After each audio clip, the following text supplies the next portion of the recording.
could be worth getting up this early in the morning to come to Milton Keynes of all places. Well, showing you a new Polestar. But before we get there, here's a quick history course in Sweden's Volvo electric offshoot. Started off with this, the gorgeous One Coupe.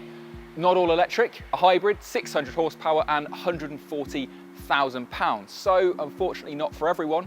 Here's the mainstream Polestar, the Polestar 2. Yeah, they're really taxing the naming department, aren't they? Tesla Model 3 and BMW i4 rival, and all about the design. Hasn't got the range or the charging network of a Tesla, but definitely owned by the sort of people who live in those houses you only see in music videos. Next year there's a Polestar 3 on the way. That'll be an SUV and we're looking forward to that, but forget about that for today. Let's jump into the future. Come and have a look at this. So what do we reckon to this? The Polestar Precept, not a concept car. Polestar doesn't like that word. They call this, rather punchily, a declaration of intent. So think of this as your Polestar 4 or 5 for a couple of years' time. It'll be going up against some pretty serious competition. We're talking Tesla Model S, Mercedes EQS. Those are the EV saloon big guns, but this thing has got plenty of ammunition to take them on.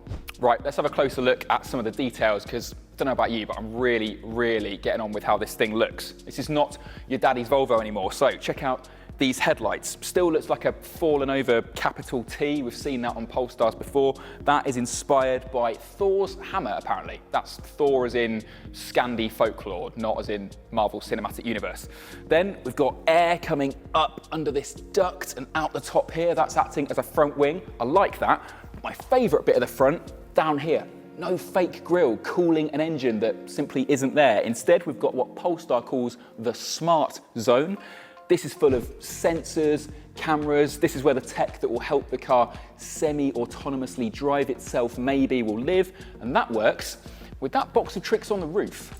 So this is your LiDAR. Now this is all the lasers and sensors that the car uses to create an image of what the world around it looks like, and then it knows where to drive and what not to crash into. Normally these things are huge and really bulky, but Polestar's managed to shrink wrap it down to help the aerodynamics. And speaking of that, we've of course got cameras instead of door mirrors. Now, I think that Polestar must have found a whole bunch of cameras in a cupboard somewhere, because they've even put a camera in instead of an actual back window. So since we're at the rear, what do we think? I like it as much as I do the front. What do we got? Full width light bar, of course, because 2021, you need a full width light bar. Big old diffuser, it looks every inch the Super Saloon, except Polestar isn't interested in telling us how fast this car is. We don't know how powerful its motors are. This is supposed to be less a car about how quickly it gets you across the planet and more about clearing up the mess that humans have made of the planet. But to explain that, you need to join me in here. So you go and wipe your feet.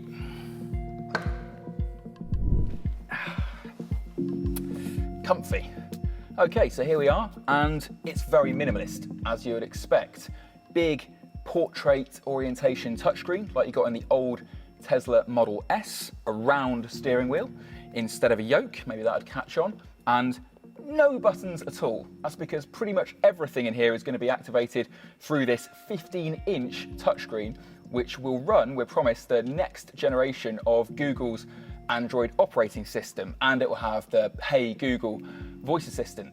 But the AI won't end there. Look behind the steering wheel and we have a second screen showing me my speed, my battery percentage, my driving information. That will apparently morph and change what it's displaying depending on where I'm looking. And it knows this because, slightly terrifyingly, somewhere in here there is an eyeball tracker.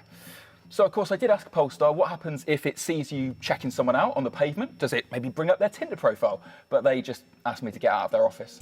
Okay, back to the planet.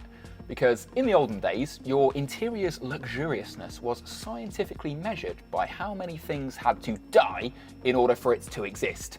10 trees cut down to make the dashboard, 30 cows slaughtered for your leather seats, and a whole flock of really cold sheep so your feet can sit in deep pile carpets. But of course the game's changed now. It's all about sustainability. So I'm now basically sitting in a recycling plant. Take the seats. They're actually woven from recycled plastic bottles. Here in the bolsters and in the headrests, there's old wine corks, and the carpets are actually fashioned from reclaimed fishing nets. Kind of sobering to think, isn't it, that if humanity hadn't treated the oceans like a giant garbage dump, then right now I would be sat on a bare metal floor. Comfy back here as well. Now, Polestar says that this smorgasbord of materials, the wine corks, the nets, the carbon fibre style weave, which is actually made from a crop you can just grow in a field, that adds up to this car producing 80% less plastic waste when it's being produced than an ordinary saloon car. And those materials are 50% lighter than non-renewables as well. So that's got to be good news for your electric range and your performance and your handling. But it isn't all designed by Greta. I found one piece of bling. Look up here, we've got a solid piece of Swedish crystal into which they've projected a holographic Polestar logo. Don't expect that one to be back here with the kids when this thing makes production. Don't know about you, but really loving just how this thing looks. And kind of funny to think, isn't it, next time you're washing out your yogurt pots or throwing away your Amazon packaging, that some of that might one day end up in a Polestar. And when it does, you'll have a few Brits to thank to that as well. Because although this is a Swedish car, there's actually 200 people working right now here in the UK on R&D for whatever the Precept morphs into. Makes you proud to be British.